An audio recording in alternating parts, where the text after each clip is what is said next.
Today, let's get into the practice strategy I've recommended most often and explain what it is and why I recommend it.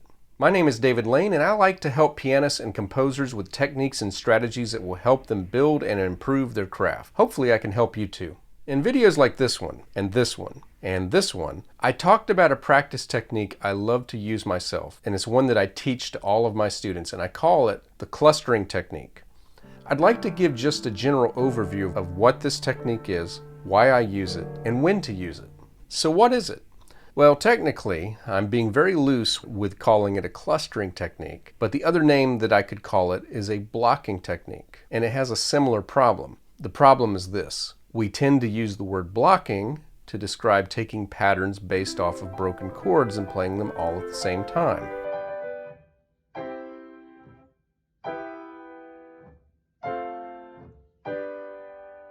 We would call it a cluster if we simultaneously played notes that are arranged more by seconds and create a dissonance.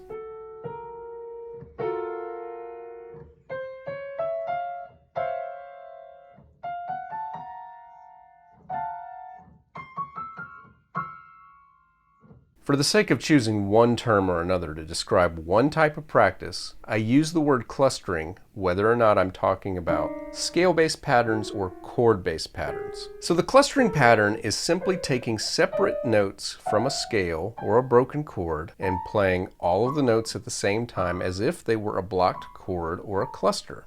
So why is this technique good to know? Look at this text. It looks like the makings of an eye exam chart.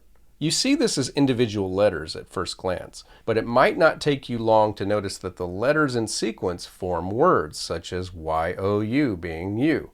So your brain mentally circles that group of letters as a word. Then you keep going with this pattern and circle the other letters as you find them, and you end up with this phrase.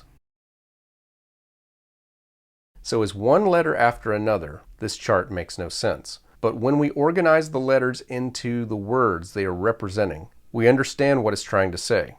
Music is no different. As beginners especially, we try to practice one note at a time, even though we don't hear music one note at a time.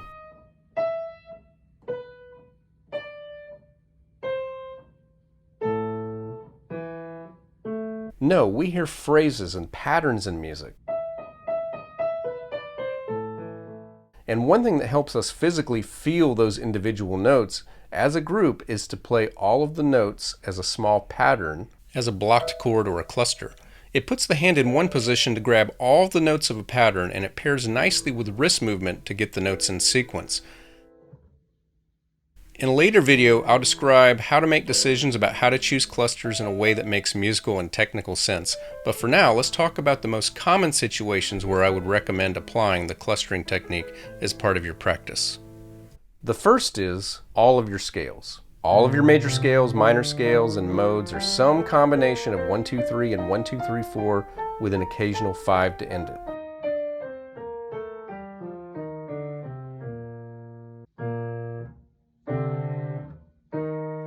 You cluster 2-3 and 2-3-4 combinations hands separately. You do likewise when you put them together, but you might need to include the thumb if the pattern lines up in both hands, such as with the B-flat major scale.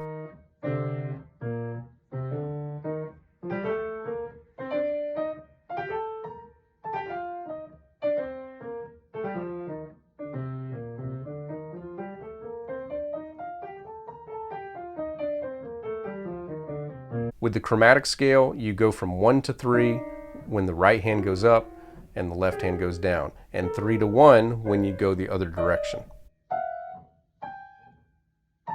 This helps you get the second finger in the right place.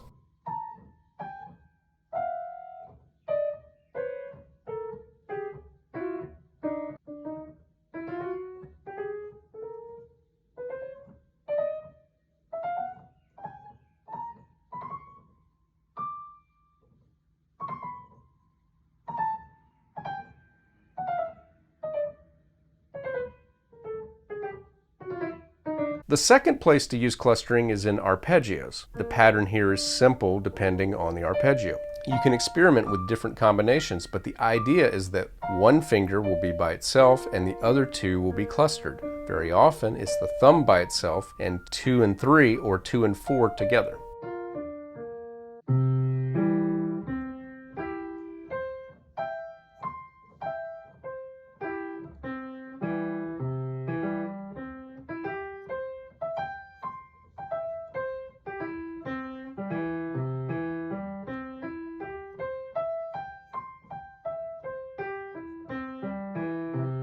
The third place is to use it in any passage with broken chord patterns, as with this Schumann Little Etude, the 14th piece from his album for the young. It's 3-note chords per hand, so we block them out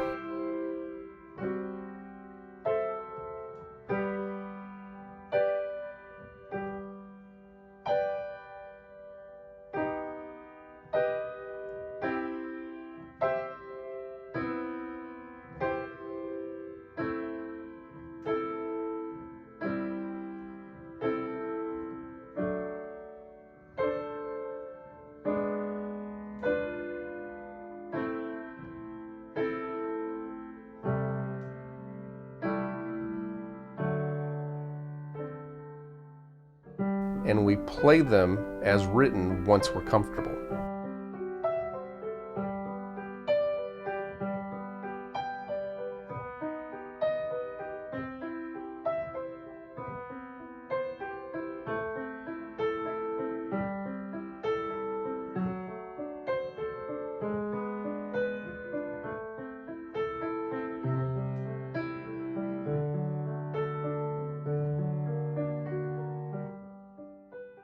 Finally, use them on any fast passage, finding 2, 3, and 4-note groups, depending on what makes sense. In this case of For Elise, and this 32nd note passage from the B section, it makes sense to block 2 notes at a time, where the right hand keeps going back to the G, and 3 notes once you have a broken chord or a scale pattern.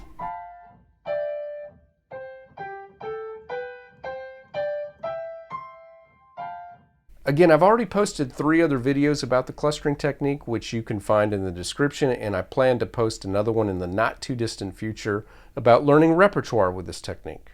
If you found this helpful, I'd appreciate it if you'd please subscribe to this channel, hit the like on this video, and feel free to share this video with someone else who might also find it helpful. Also, let me know in the comments section what kind of videos you would like in the future. Again, my name is David Lane. Good luck with your practicing.